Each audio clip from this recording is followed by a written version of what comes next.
Welcome back to the Garza Gaming Channel. Today we're covering episode 2, the gods changes for 9.7, right? As y'all know, 9.7 came with a bunch of changes and it was just way too many to have in one video, right? So we broke it down to a 3-video series. Episode 1 covering all the various different item changes and reworks, episode 2 covering all the various different changes to gods, and episode 3 is actually going to cover the new mechanics and calculations that go into diminishing returns, what constitutes hard CC and soft CC, and what gives what type of stacks, right? A very complex formula that was explained to us in their stream, in Smite stream, I should say, that confused the crap out of everybody, in addition to some of the item passives that were very confusing, right? So I think with this 3-episode series, we're going to break everything down to make it as easy to understand as possible. So with this episode, episode 2, we're going to get into the gods. So without any further ado, let's get into it.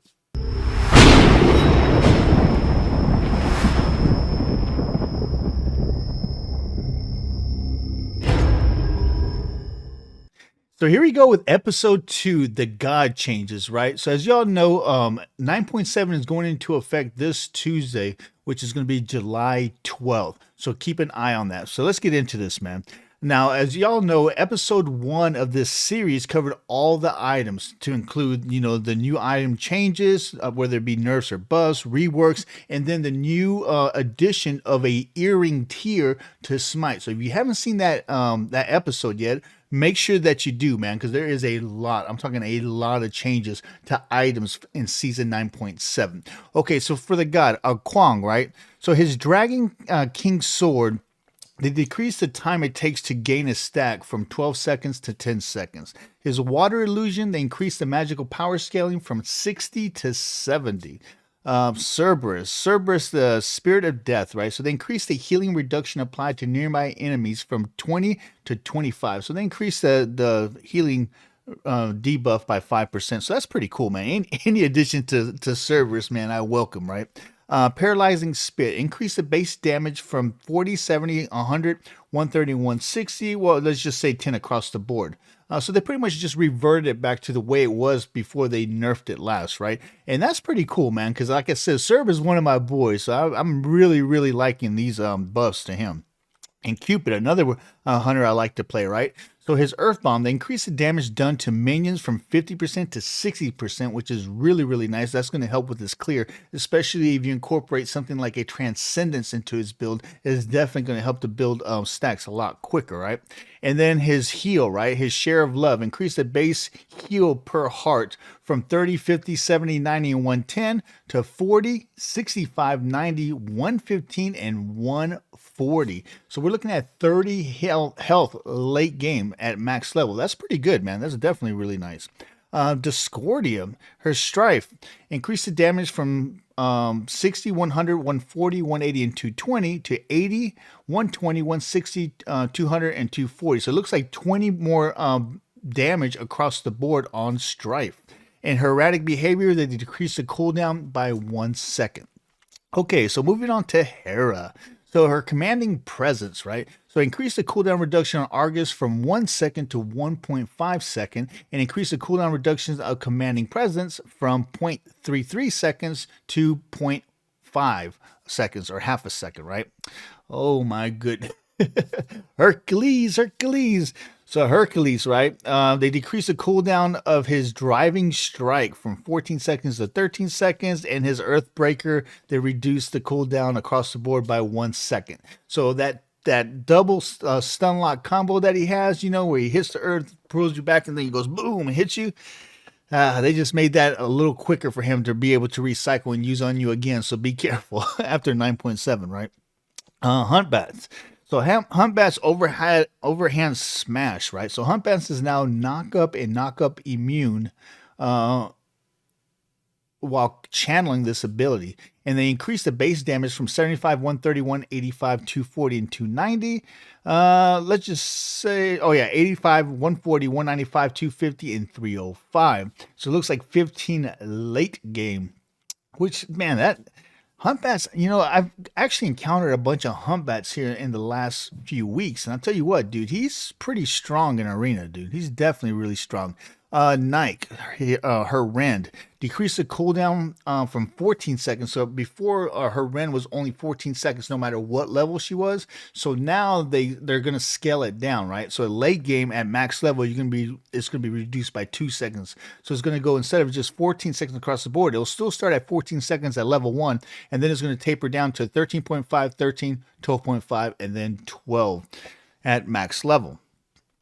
Pele Pyroclasts increase the return damage from 20 damage per shard to 30 damage per shard. So this is when she throws out those, like, depends on what skin you have, right? So her rings or her little fireballs. This is when they come out and then they come back in. They kind of boomerang back in. So they do damage going out, and then what they're talking about is on the way back. This is the damage that hits the enemy on the way back. So they increased it by 50%, pretty much, from 20 damage per hit to 30 damage per hit, which is pretty good, man. Serket, like, she needed any more buffs, right? She's already very strong, to tell you the truth, even though not that many people play her in Arena. She is very strong. Death Bane, increase the damage, increase the base damage from 50, 68, 86, 104, and 122 to 50, 70, 90, 110, and 130 per hit now, per hit. And this looks like it's another reverb. So I guess it was at 50, 70, 90, 110, and 130 before, and then they ended up nerfing a couple patches ago, and now they're just reverting it back to the way it was for Serket. And then her last breath, they increased the damage mitigation from 35% to 50%, dude. That is huge. Holy crap. That's another 15% damage mitigation for last breath. That's real strong. That's a very, very big buff for Serket for sure. Okay, so Aries, right? They decrease his shackles, or they increase his shackle damage to minions by 40%. That's really going to help him to do some lane clears, so that's really cool. Donza Burrow now deals 40 extra damage to jungle monsters. Oh, I'm sorry. For Aries, that was extra 40 extra damage to jungle monsters. Now, the thing about this is the big minion that comes through Arena, right? I don't know if he's categorized as a jungle monster. I would think he would be, right? So I would think that the buff minions and then the big minions is counted as a jungle monster, but I'm not 100%. But if his shackles does 40% more damage to the big minion, that's going to be freaking awesome, dude. Same thing with Donzo Burrow, dude. Any more damage that you can get on that thing, the better, right? And then the Morgan now deals 30 extra damage to jungle monsters. Chang'ao, they actually made her more tanky, man. They increased the base hit points from 574 to 650, right? So that's pretty significant. That's almost 75 more. Damn, I think it's 76 hit points more, really. And then they increase our base hit points per level. That scales up from 84 to 88.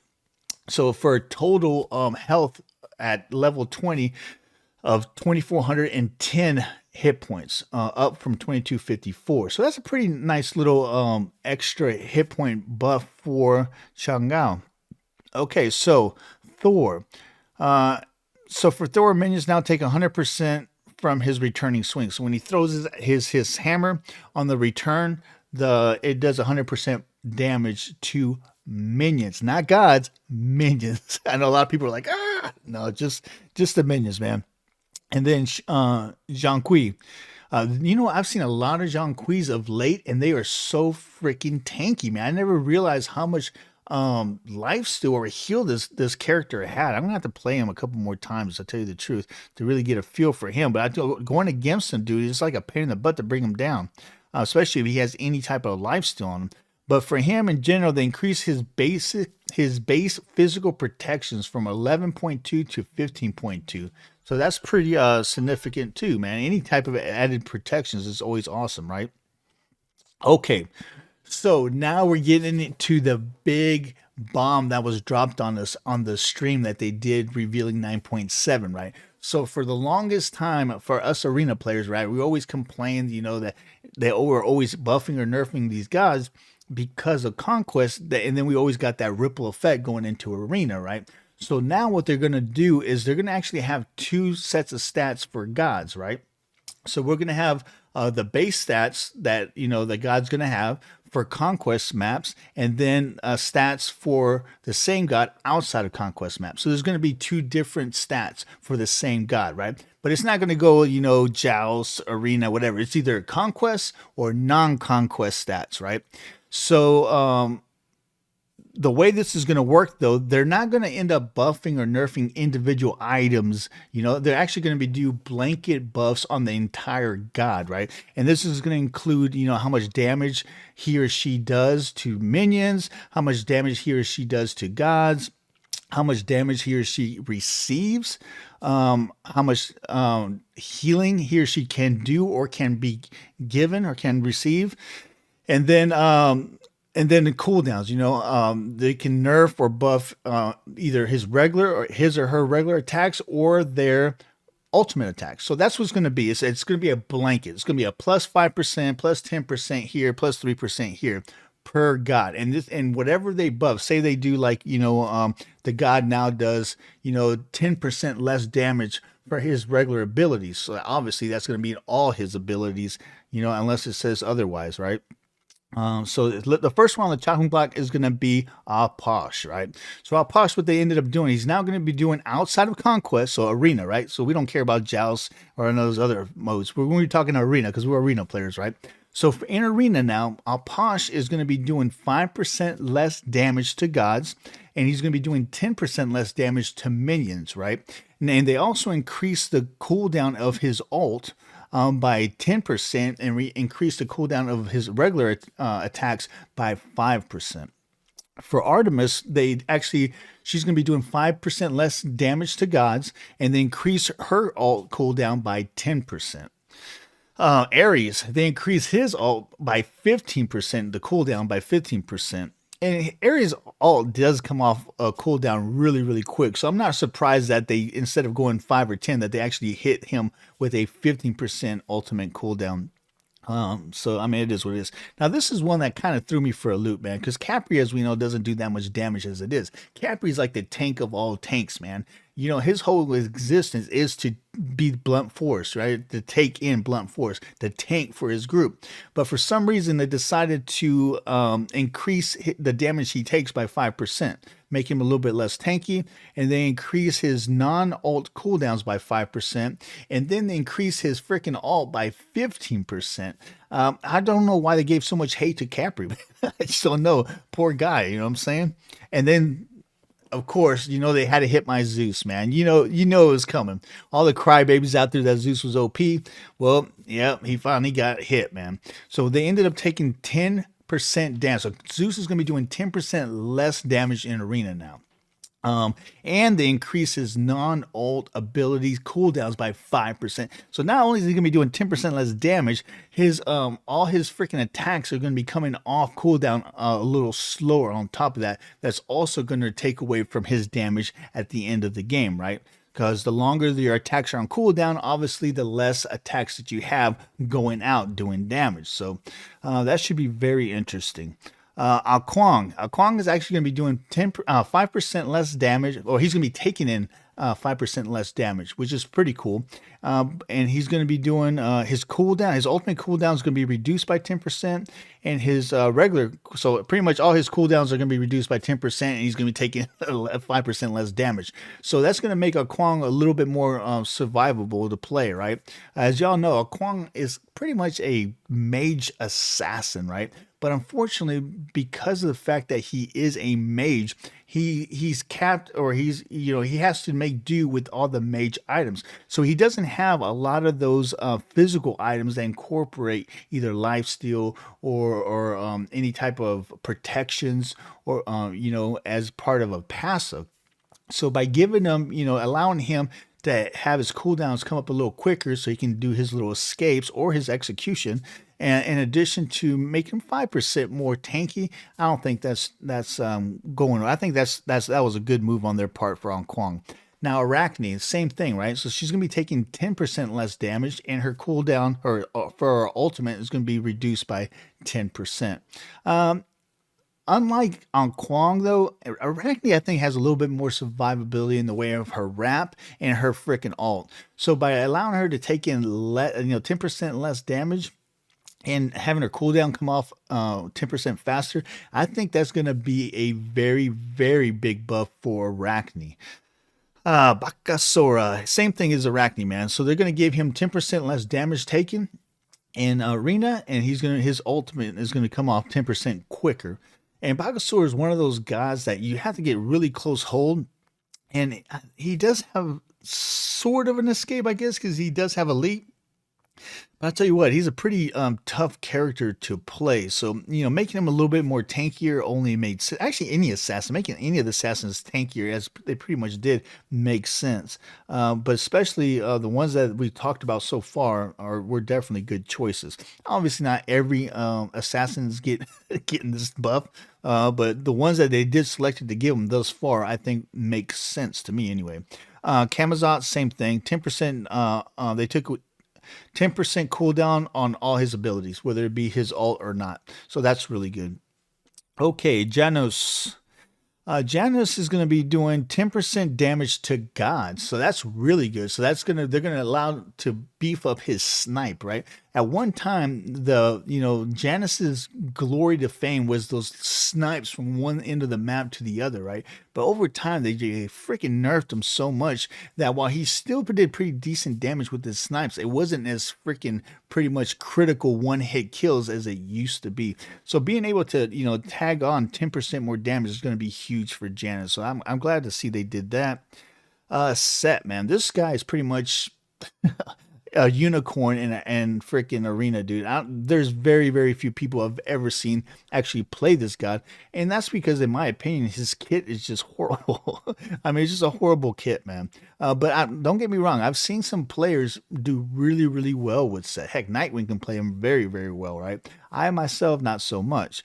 But for Set, what they ended up doing is increasing his base damage to minions by 5%. They increase his damage taken by 5%. So he takes in less damage, 5% less damage, and his ult cooldown has been reduced by 5%.